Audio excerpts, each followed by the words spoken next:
রাধে রাধে সবাইকে মোহনাজ ব্লগের আরও একটা ভিডিওতে তোমাদের অনেক অনেক স্বাগত। তোমরা সবাই কেমন আছো? আশা করছি ভালো আছো, আর আমিও খুব ভালো আছি। অনেকদিন পর আমি একটা ছোট্ট ভিডিও নিয়ে তোমাদের সাথে শেয়ার করতে এলাম। এই ভিডিওটা বানিয়েছি তো বেশ কয়েকদিন হয়ে গেল, কিন্তু শেয়ার করতে একটুখানি লেট হয়ে গেল। তো যাই হোক, দেরায় দুরস্তায় আমি ভিডিওটা আজকে তোমাদের সাথে শেয়ার করবো ভেবেই নিয়েছি, ওই জন্য আমি আজই সাউন্ড ওভার দিচ্ছি। তো বাচ্চাবেলার কিছু কিছু ইচ্ছা থাকে যেগুলো হয়তো সেই মুহূর্তে পূরণ হয় না, আবার তখন বললেও হয়তো কেউ হয়তো কেয়ার করে না।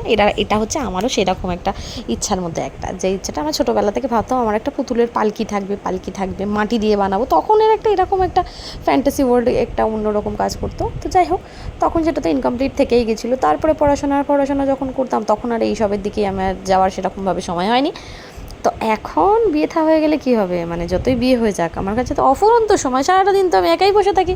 সেজন্য আমি এর আগেও একটা ক্রাফট আমি বানিয়েছিলাম। তো সেটা বানানোর পরে হয় না, এক স্টেপ আরও আগেতে এগোতে ইচ্ছা করে।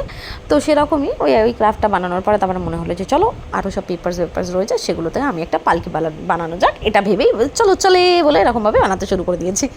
তো প্রথমে সেটার জন্য একটা ছোট্ট বক্স লেগেছিলো, সেই বক্সটাকে এনে আমি ডিজাইন মতন করে কেটে কুটে একাকার করেছি। ওটার সাথে সাথে আরও একটা ছোট্ট হাউস বানানোর জন্য সেটাকেও কেটে কুটে একাকার করে তারপরে বেশ 2-4 দিন 5 দিন ফেলে টেলে রেখে তারপরে আমি এটাকে ভাবলাম যে না, রং ঠং করা যাক। এসব করেছি যেহেতু চারিদিকে একদম সেই ছন্ন ছাড়া রুমটা করে রাখি, এবার প্রত্যেক দিন সে আমাকে এসে বলে কমপ্লিট করো। তো ফাইনালি আমি এটাকে কমপ্লিট করেছি, মানে পেন্ট করেছি। পেন্ট করার জন্য ফার্স্টে আমি তো হোয়াইট কালারের পেন্ট করেই নিয়েছিলাম, দেন তার উপরে কিন্তু আমি একটার ভেতরে লাল আর একটার ভেতরে ইয়েলো পেন্ট করেছে। পেন্ট করার পরে আমার মাথায় আসছিল না যে কী দিয়ে কী করবো।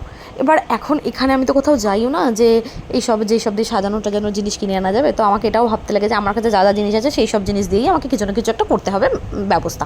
তো ঠিক সেটা ভেবে যেমন ভাবা তেমন কাজ, এটা ভেবে আমি লিস্টেসগুলো লাগিয়ে নিয়েছি। এবার ভেবেছিলাম যে একটা পালকি হবে, একটা বাঙালি মুটুক থাকবে না, মানে যেটাকে আমাদের বিয়ের সময় পরানো হয়।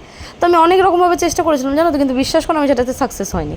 মানে সেই মুটুক কাটার সেই চাকুটা তো আমার কাছে নেই, বারবার কেটে যাচ্ছে। অনেক রকমভাবে চেষ্টা করেছিলাম কিন্তু কিচ্ছু হয়নি। তারপর ফাইনালি আমি ভাবলাম যে চলো একটা এমনি পেপারেই, এটা তাও আবার লাইন টানা পেপার, এমন নয় হোয়াইট পেপারেই এমনি যেন তেন করে কেটে এটাকে বানিয়েছে। স্ট্রং করবার জন্য আমি পেছনে আবার কাঠি টাঠি দিয়েছি, মানে কত বুদ্ধি আমি লাগিয়েছি এটার ভেতরে, সেটা না দেখলে কেউ বিশ্বাস করবে না।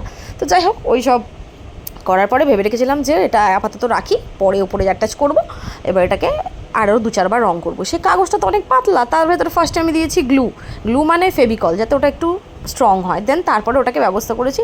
লাস্ট ফিনিশিং একটা জামার হাতা মতন ছিল, সেটাকে কেটে সেটাকে আমি আবার এর ভেতরে পালকির আবার পর্দা বানিয়েছি। আর পর্দাটা কিন্তু মুভেবল, এমন নয় ফিক্স করেছি। ভেতরে কাঠি দিয়ে, দেখলে তো বুঝতেই পারলে ওই কাঠিটাকে। আর পর্দাটাকে আমি সেলাই করে ওই গ্যাপটা বানাইনি যার ভেতরে কাঠিটা ভরবো, সেটাকে আমি আটা দিয়ে বানিয়েছি। কেমন